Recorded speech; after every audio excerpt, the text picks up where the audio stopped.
Hi all. ഇന്ന് ഞാൻ വന്നിരിക്കുന്നത് 3 മുട്ട കൊണ്ട് പെട്ടെന്ന് ഉണ്ടാക്കാൻ പറ്റിയൊരു സ്നാക്കിൻ്റെ റെസിപ്പി ആയിട്ടാണ്. ഇതിൻ്റെ ഒരു ഹൈലൈറ്റ് എന്ന് പറയുന്നത് ഇതിലത് ഇൻഗ്രീഡിയൻസ് ഒന്നുമില്ല. മുട്ടയും കോൺഫ്ലെക്സും വെച്ചിട്ടുള്ള ഒരു അടിപൊളി സ്നാക്കാണ് ഇത്. അപ്പോൾ നമുക്കിതിൻ്റെ റെസിപ്പി എങ്ങനെയാണെന്ന് നോക്കാം. ഇതൊക്കെയാണ് ഇൻഗ്രീഡിയൻസ്. ഇതിൽ മെയിനായിട്ട് വേണ്ടത് മുട്ടയും കോൺഫ്ലെക്സ് ആണ്. 3 മുട്ട കൊണ്ട് പ്ലേറ്റ് നിറയെ ഈ സ്നാക്ക് നമുക്ക് ഉണ്ടാക്കാം. അതാണ് ഇതിൻ്റെ ഒരു ഹൈലൈറ്റ്. ഈ ഇൻഗ്രീഡിയൻസ് ഒക്കെ ഞാൻ ഡിസ്ക്രിപ്ഷനിലും കൊടുത്തിട്ടുണ്ട്. ഫസ്റ്റ് തന്നെ നമുക്ക് മൈദ കൊണ്ടൊരു ഡോ മേക്ക് ചെയ്യണം. അത് ചെയ്യാം. ഫസ്റ്റ് ഞാനിവിടെ 1 കപ്പ് മൈദയാണ് എടുത്തിരിക്കുന്നത്. ഇതിലോട്ട് ആവശ്യത്തിനുള്ള ഉപ്പിട്ട് കൊടുക്കാം. ഇതിലേക്ക് 1 ടീസ്പൂൺ സൺഫ്ലവർ ഓയിൽ ഒഴിച്ച് കൊടുക്കാം. മാവ് ഒന്ന് സോഫ്റ്റ് ആവാൻ വേണ്ടിയിട്ടാണ്. ഫസ്റ്റ് ഇതെല്ലാം കൂടി ജസ്റ്റ് ഒന്ന് ഇതുപോലെ ഒന്ന് മിക്സ് ചെയ്ത് കൊടുക്കാം.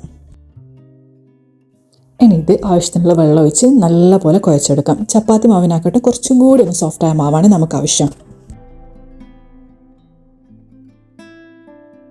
ഈ ഒരു പാകത്തിലാണ് വേണ്ടത്. ഇതിൻ്റെ മുകളിൽ കുറച്ച് സൺഫ്ലവർ ഓയിൽ പുരട്ടി കൊടുക്കണേ, ഇല്ലെങ്കിൽ ഇത് പെട്ടെന്ന് ഡ്രൈ ആവും. നമുക്ക് കുറച്ച് കാര്യങ്ങൾ കൂടി പ്രിപ്പയർ ചെയ്യാണ്ട് അതുവരെ ഇത് റെസ്റ്റ് ചെയ്യാൻ വേണ്ടി വെക്കാം. ഇനി നമുക്ക് എഗ്ഗ് മാരിനേറ്റ് ചെയ്യാൻ വേണ്ടിയിട്ടുള്ള മസാല പ്രിപ്പയർ ചെയ്യുക. അതിനായിട്ട് ഞാൻ ഇവിടെ ഒരു ബൗൾ എടുത്തിട്ടുണ്ട്. ബൗളിലോട്ട് 1 table spoon ginger garlic paste, കുറച്ച് കറിവേപ്പില, ആവശ്യത്തിനുള്ള ഉപ്പ്, 1 ടീസ്പൂൺ മുളക് പൊടി, 1/4 ടീസ്പൂൺ മഞ്ഞൾപ്പൊടി, 1/4 ടീസ്പൂൺ കുരുമുളക് പൊടി,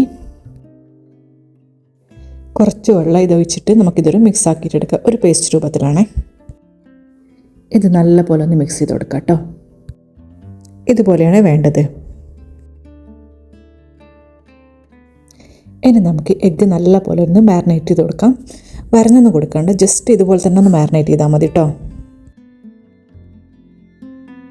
ഞാനിവിടെ നമ്മളെടുത്ത 3 എഗ്ഗും മാരിനേറ്റ് ചെയ്ത് വെച്ചിട്ടുണ്ട് കേട്ടോ. ഇത് റെസ്റ്റും ചെയ്യാൻ വെക്കണ്ട കേട്ടോ. അപ്പം തന്നെ നമുക്ക് ഫ്രൈ ചെയ്യാം. ഇനി നമുക്ക് ഈ എഗ്ഗ് ഫ്രൈ ചെയ്യാം. അതിനായിട്ട് ഞാൻ ഇവിടെ ഒരു കടായി എടുത്തിട്ടുണ്ട് കേട്ടോ. കടായി ചൂടാകുമ്പോൾ ഇതിലായിട്ടൊക്കെ നമുക്ക് 2 ടേബിൾ സ്പൂൺ ഓയിൽ ഒഴിച്ച് കൊടുക്കാം. നിങ്ങൾക്ക് ഏത് ഓയിൽ എടുക്കാം കേട്ടോ. ഈ എഗ്ഗ് ഫ്രൈ ചെയ്യാൻ ഞാൻ എടുത്തിരിക്കുന്നത് കോക്കനട്ട് ഓയിലാണ്. ഇനി ഇതിലോട്ടേക്ക് നമ്മൾ മാരിനേറ്റ് ചെയ്ത എഗ്ഗൊക്കെ ഇട്ട് കൊടുക്കാം. ഇനി നമുക്കിതൊക്കെ ഫ്രൈ ചെയ്തെടുക്കാം. ഫ്രൈ മീൻസ് ഇത് എല്ലാ ഭാഗത്തും ഒന്നും മുരിഞ്ഞ് കിട്ടണം. ഗോൾഡൻ ബ്രൗൺ കളറാണോ അത്രേ വേണ്ടൂ. ഇതിപ്പോൾ നല്ലപോലെ ഫ്രൈ ആയിട്ടുണ്ട്. ഇനി നമുക്കിത് വറുത്ത് കോരി മാറ്റി വെക്കാം. ഈ അടിയിൽ കാണുന്ന മസാലയിൽ അത് നമുക്ക് ആവശ്യമുണ്ട് കേട്ടോ. അത് നമുക്ക് വറുത്ത് കോരി മാറ്റി വെക്കണേ. ഇതില്ലെങ്കിൽ കുഴപ്പമൊന്നുമില്ല കേട്ടോ. എഗ്ഗ് ഫ്രൈ ഇവിടെ റെഡി ആയിട്ടുണ്ട്. ഇനി നമുക്കിതിനെ 4 പീസായിട്ട് കട്ട് ചെയ്യണം കേട്ടോ. ഈ 3 എഗ്ഗ് കൊണ്ട് നമുക്കൊരു 12 സ്നാക്ക് ഉണ്ടാക്കാം കേട്ടോ.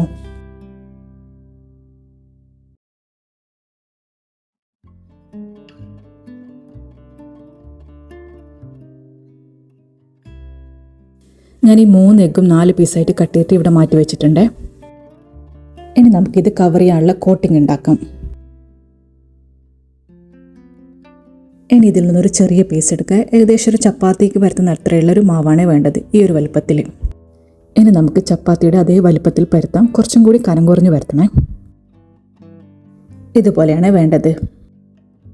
ഇനി ഇതിനെ ഇതുപോലത്തെ 4 കഷ്ണങ്ങളായിട്ട് കട്ട് ചെയ്യാം.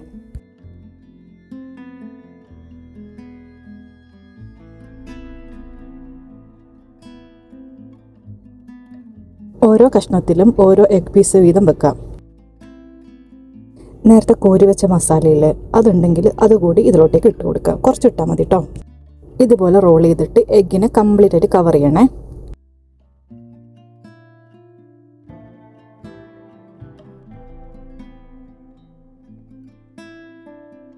എന്നിട്ട് 2 സൈഡിൻ്റെ അറ്റം ഇതുപോലെ ഒന്ന് മടക്കി കൊടുക്കണേ.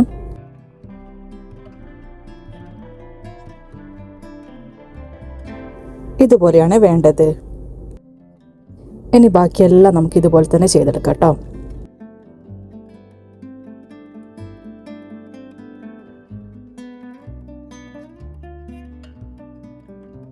ഞാൻ ബാക്കി വരുന്ന എഗ്ഗ് കഷ്ണങ്ങളൊക്കെ ഇതുപോലെ ചെയ്തെടുത്തിട്ടുണ്ട്. ഇനി നമുക്കൊരു കോൺഫ്ലോർ മിക്സ് പ്രിപ്പയർ ചെയ്യണം. അതിന് വേണ്ടിയിട്ട് ഞാനൊരു ബൗളിലോട്ട് 1 ടേബിൾ സ്പൂൺ കോൺഫ്ലോറാണ് എടുത്തിരിക്കുന്നത്. ഇനി ഈ മിക്സിന് ആവശ്യമായിട്ടുള്ള ഉപ്പിട്ട് കൊടുക്കാം. ഇനി ഇതിലോട്ട് നമുക്കൊരു 1/4 കപ്പ് വെള്ളം ആഡ് ചെയ്ത് കൊടുക്കാം. ഇനി ഇത് കട്ടകളൊന്നും ഇല്ലാതെ നല്ലപോലെ മിക്സ് ചെയ്തെടുക്കാം. ഒരു ലൂസ് കൺസിസ്റ്റൻസിയാണ് വേണ്ടത്. ഇനി നമുക്ക് വേണ്ട മെയിനായിട്ടാണ് കോൺഫ്ലെക്സ്. ഇത് നല്ലപോലെ കൈകൊണ്ടൊന്നിങ്ങനെ പൊടിച്ചിട്ട് കൊടുക്കണം. കൈകൊണ്ടാണേ പൊടിക്കാൻ പാടുള്ളൂ. ഇതുപോലെയാണ് വേണ്ടത്. ഇനി ഇതിലോട്ടേക്ക് ഒരു 1/4 ടീസ്പൂൺ മുളക് പൊടിയാണ് ഞാൻ ആഡ് ചെയ്യുന്നത്. നിങ്ങൾക്ക് വേണമെങ്കിൽ കുറച്ചും കൂടി മുളക് പൊടി ആഡ് ചെയ്യാം കേട്ടോ. കുറച്ചും കൂടി സ്പൈസി ആകുമ്പോൾ നല്ല ടേസ്റ്റാണ്. ഇത് നല്ലപോലെ മിക്സും ചെയ്യണേ.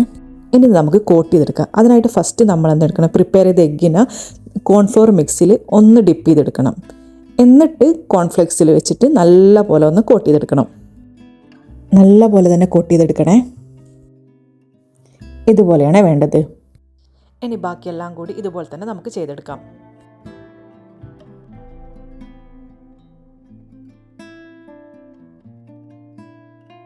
ഞാൻ എല്ലാ എഗ്ഗും ഇതുപോലെ ചെയ്തെടുത്തിട്ടുണ്ട്. വിടാം. ഇനി നമുക്കിത് ഫ്രൈ ചെയ്തെടുക്കാം. അതിനായിട്ട് ഞാനിവിടെ ഓയിൽ ചൂടാക്കാൻ വേണ്ടി വെച്ചിട്ടുണ്ട്. ഏത് ഓയിൽ വേണമെങ്കിലും എടുക്കാം കേട്ടോ, ഫ്രൈ ചെയ്യാൻ വേണ്ടിയിട്ട്. അത് നിങ്ങളിഷ്ടം. ഓയിൽ നല്ലപോലെ ചൂടായാൽ ഫ്ലെയിം നമുക്ക് മീഡിയത്തിലോട്ടേക്ക് വെക്കാം. അല്ലെ പെട്ടെന്ന് കരിഞ്ഞു പോകും. കോൺഫ്ലെക്സ് അല്ലേ ഉള്ളത് ഔട്ട് സൈഡ്. ഇനി ഇത് നമുക്ക് ഓരോന്നായിട്ട് ഇങ്ങനെ ഇട്ട് കൊടുക്കാം.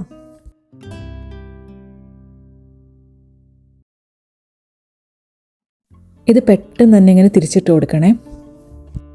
ഇത് ഇടയ്ക്കിടയ്ക്ക് ഇങ്ങനെ തിരിച്ചും മറിച്ചു വിട്ടിട്ട് തന്നെ ഫ്രൈ ചെയ്തെടുക്കണം. അല്ലെ പെട്ടെന്ന് കരിഞ്ഞു പോട്ടോ. ഇതിലാകെ ശ്രദ്ധിക്കേണ്ടത് മൈദ ഒന്ന് ഫ്രൈ ആയി കിട്ടണം. കാരണം നമ്മളെ കോട്ടിങ് മൈദയാണ്. അതും പെട്ടെന്ന് തന്നെ ഫ്രൈ ആയി കിട്ടും. മാക്സിമം ഒരു 2-3 മിനിറ്റ് അതിൻ്റെ ഉള്ളിൽ തന്നെ ഇത് ഫ്രൈ ആയി കിട്ടും കേട്ടോ.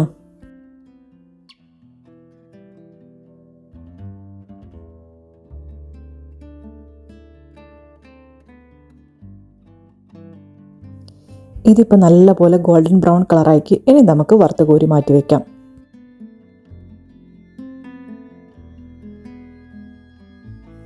എഗ്ഗ് കൊണ്ടുള്ള സിമ്പിളായിട്ടുള്ള ഈ സ്നാക്ക് ഇവിടെ റെഡി ആയിട്ടുണ്ട്. മസാല ഒന്നും വരണ്ട, പെട്ടെന്ന് തന്നെ ഉണ്ടാക്കാം. എല്ലാവരും ഒന്ന് ട്രൈ ചെയ്ത് നോക്കിയിട്ട് ഫീഡ്ബാക്ക് കമൻറ്റിലൂടെ പറയണേ. ചാനലൊന്ന് ഇഷ്ടമായാൽ ലൈക്ക് ചെയ്തും സബ് ചെയ്തും സപ്പോർട്ട് ചെയ്യണേ. Thank you for watching.